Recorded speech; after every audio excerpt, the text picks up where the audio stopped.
Mala Avengers sa lakas ang bago nating volleyball national team na Alas, Pilipinas. Kilalanin natin sila sa report ni Ian Suyu. Meet Alas, Pilipinas. Yan ang bagong moniker ng ating national team sa volleyball. Inanunsyo yan ngayong araw ng Philippine National Volleyball Federation kasama ang kanilang new look at logo. At gaya ng pangalang Alas, pang-Avengers sa lakas ang powerful lineup. Sa women's team, nariyan ang Japan V-League multi-medalist at champion na si Gia de Guzman. I learned a lot in my stint in Japan and I'm very excited to share it with my teammates. We all just want Philippine volleyball to rise, to improve as a whole.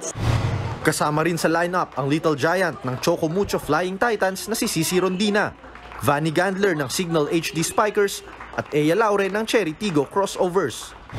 Sabi ko nga kay Ate Cici, talagang tulungan niya ulit ako na mapanindigan din yung pagiging Alas ulit.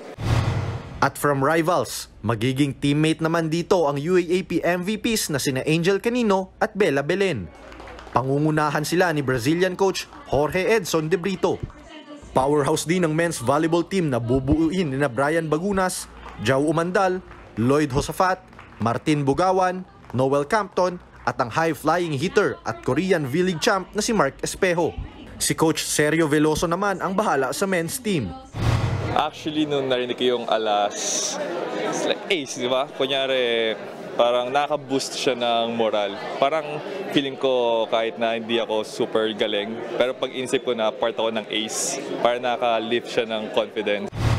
Bukod sa Alas Pilipinas, inanunsyo rin ng PNVF na magiging official broadcast partner at marketing hand na nila ang Signal TV.